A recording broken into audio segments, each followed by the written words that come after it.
Good Tuesday morning, Patriots. I'm John O'Connor, and this is O'Connor's Right Stand. I hope everyone's week is off to a great start. Well, to shamefully cross-promote my podcast, yesterday on O'Connor's Quick Strike, I covered the Hamas terrorist that was captured in Louisiana while coming into America through Biden's broken border policy. I discussed the UK's fight against digital IDs and why we should be watching what is happening across the pond. And then we took a gander at Bolivia in South America and their outright rejection of socialism after being under its foot for the past 20 years. So, if you haven't listened to that yet, why not go check that out after you finish here? And, as always, I would love if you could like, subscribe, and or follow the podcast. It really does help out the algorithms. Today, on this show, we're going to be taking a slightly different approach to this ridiculous No Kings protest that happened on Saturday. I'm going to try to look at this from an angle which other outlets are not focusing on. By the end, hopefully I accomplish that goal and give you a few things to think about along the way. So, let's just dive in on this abomination called No Kings. The Right Stand starts now.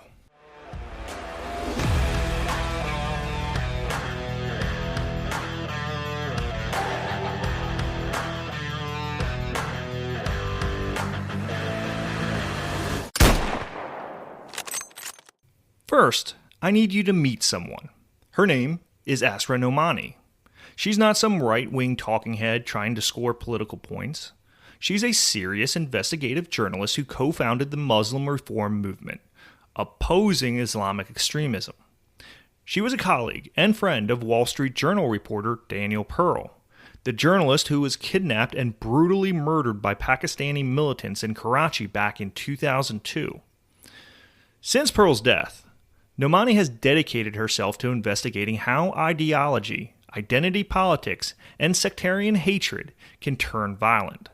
She founded the Pearl Project, a nonprofit journalism initiative to continue that mission and expose the networks that radicalize people toward violence. For the past several months, Nomani has been investigating the No Kings protests. And Patriots, what she uncovered should terrify every American who cares about honest political discourse and the integrity of our democratic process. The No Kings protests aren't grassroots. We've talked about that in previous episodes. They are a $2.3 billion political machine. Let me say that again because I want this number to sink in. $2.3 billion.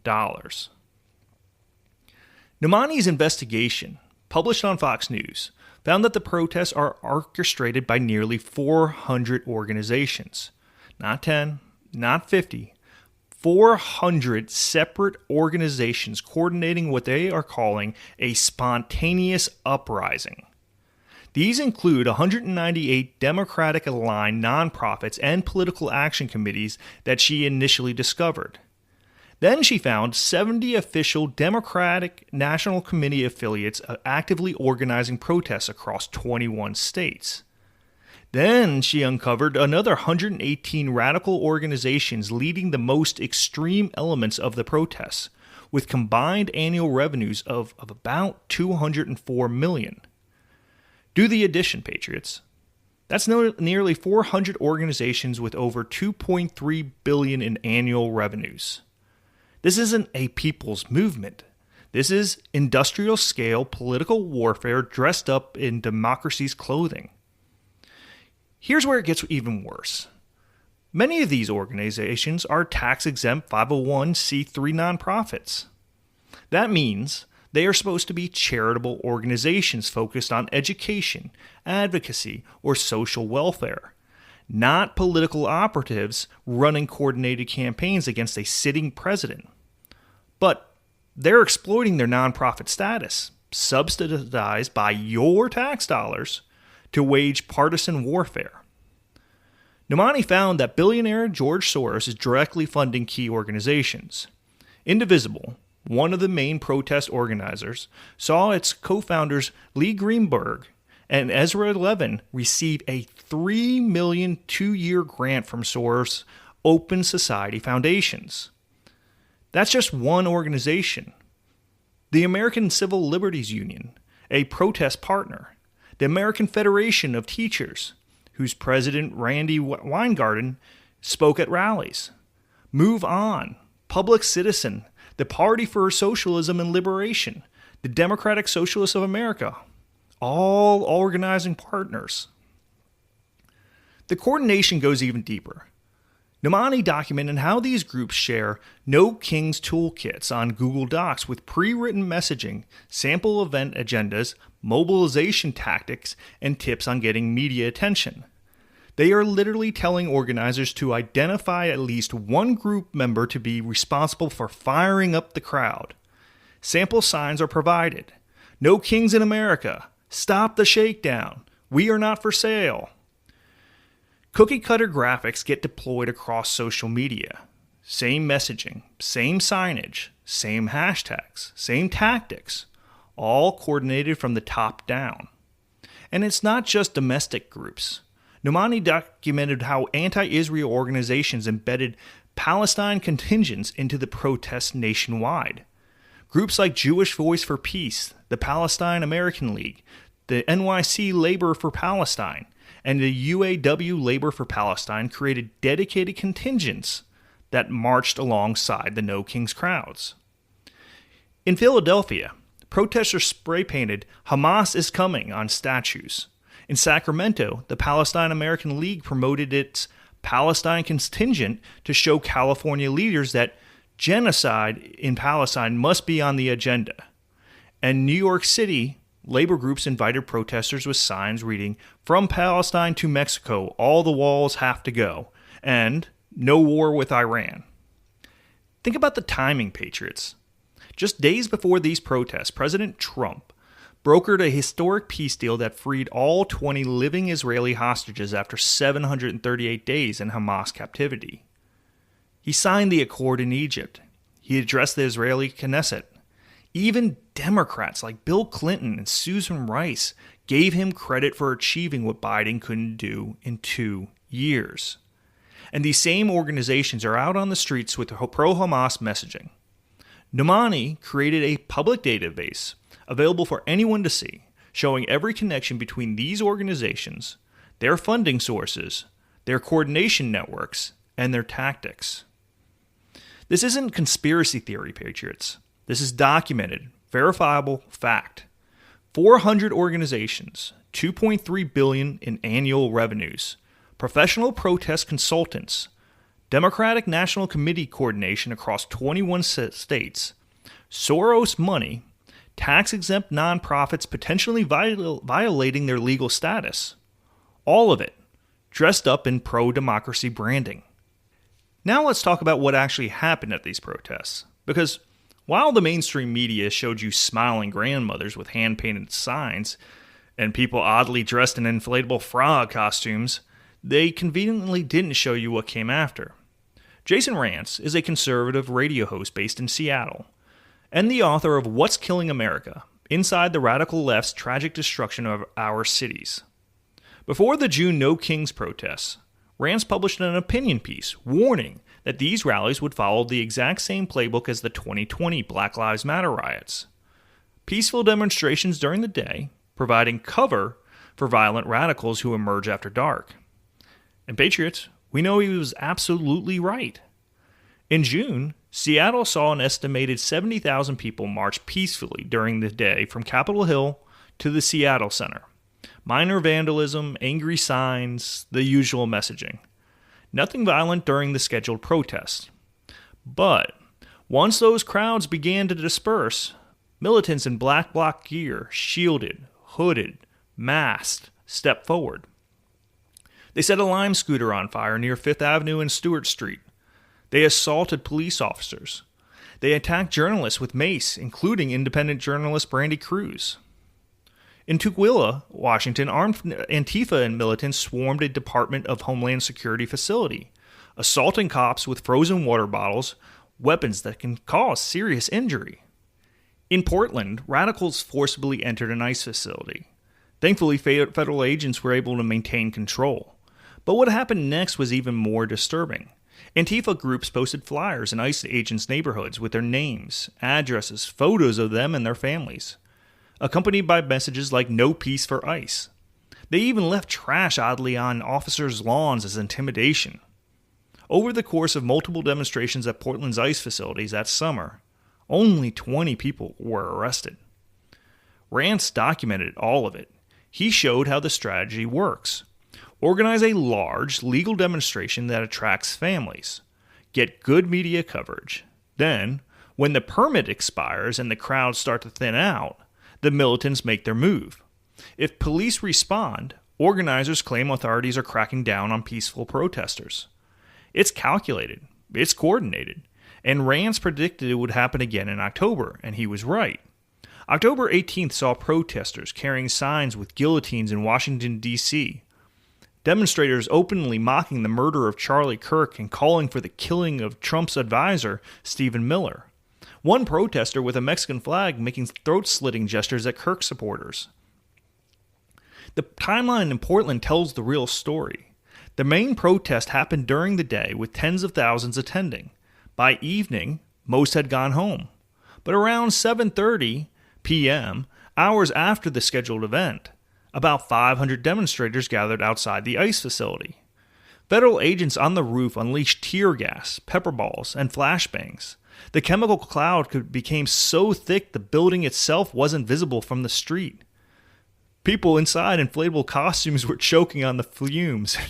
That's actually pretty funny. In Denver, police arrested multiple protesters who refused to disperse. 11 arrested in Spokane, several in other cities. This is the pattern. The peaceful crowds provide cover. The media focuses on grandmothers in costumes. Then, when cameras leave and soccer moms go home, the real radicals come out. Antifa, Black Bloc, professional agitators, and the media just simply calls it mostly peaceful. Let's talk about those big numbers. 7 million people at over 2,700 events across all 50 states. The largest single-day protest in American history, they said. Get out your calculators. 7 million divided by 2,700 events equals 2,593 people per event on average. Sounds impressive until we start doing more math. 4 cities claim nearly 700,000 combined. New York, 100,000. D.C., 200,000. Chicago, 250,000. San Francisco, 140,000.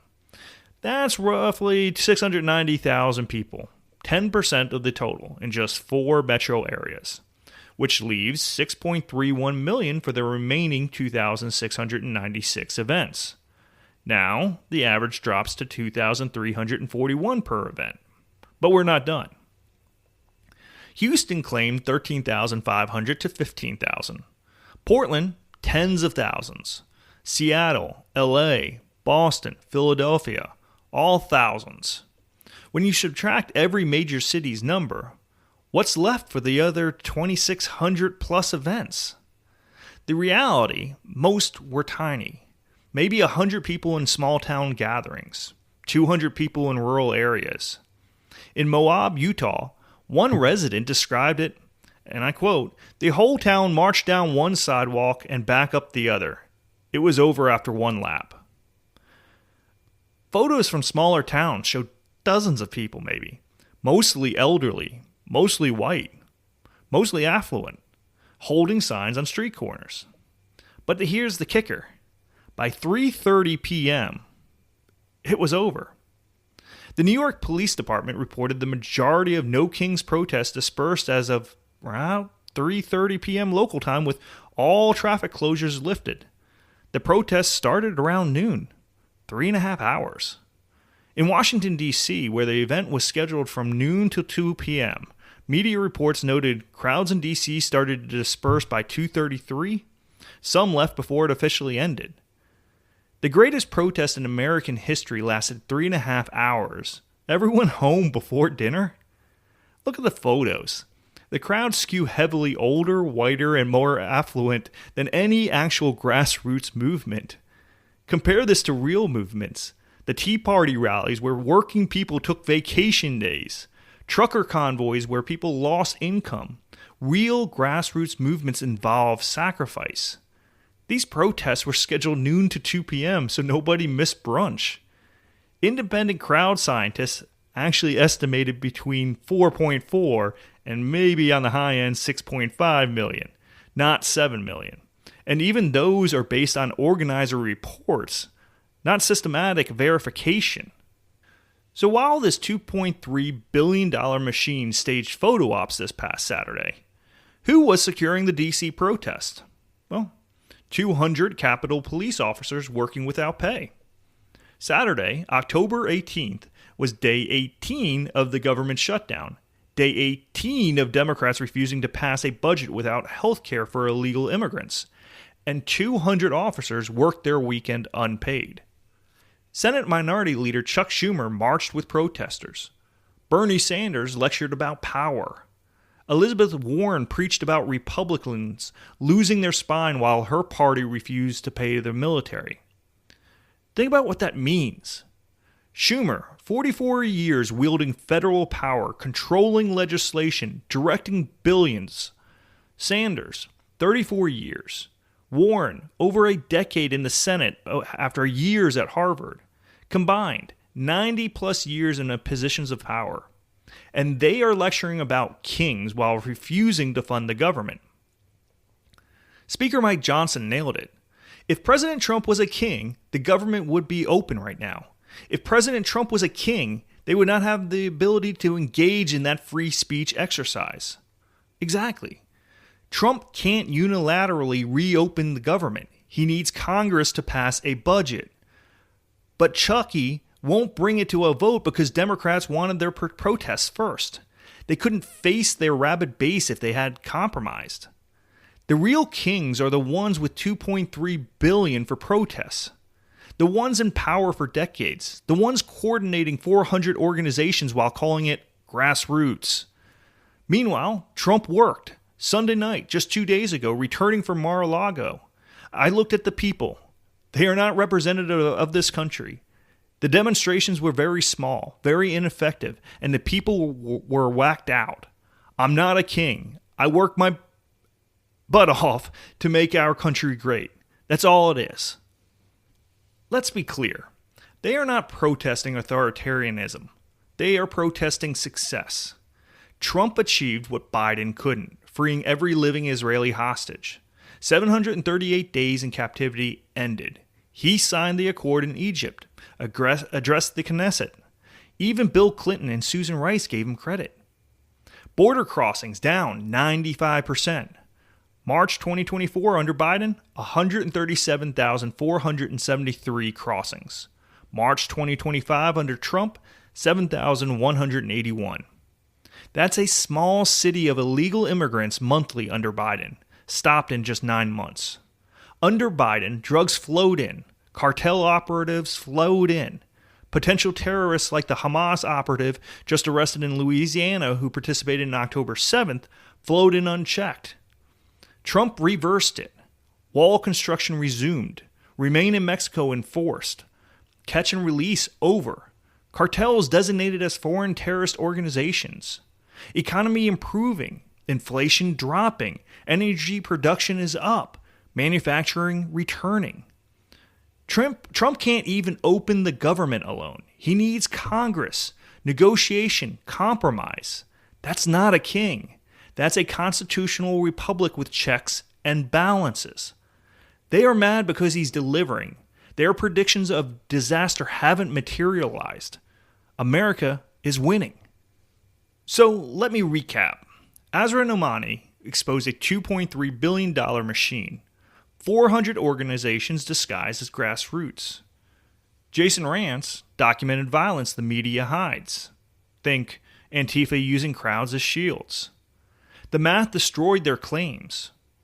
Tiny gatherings. Everyone's home by 3:30? The hypocrisy exposed itself. Democrats are acting like the kings while accusing that of Trump. Don't let the memory hold this. This was a $2.3 billion operation that lasted just 3 hours, covered for violence, and distracted from Trump's achievements. Follow the money. Soros and the DNC. Watch the violence. 2020 playbook. Do the math. Numbers just don't add up. See the hypocrisy. Democrats with billions and decades in power want to be the new aristocracy. Share this episode. Expose the truth.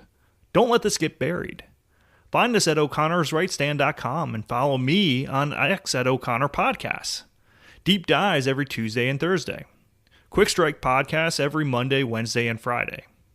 Until next time, Patriots, stay strong, stay informed, and stay unapologetically American. This is John O'Connor, signing off.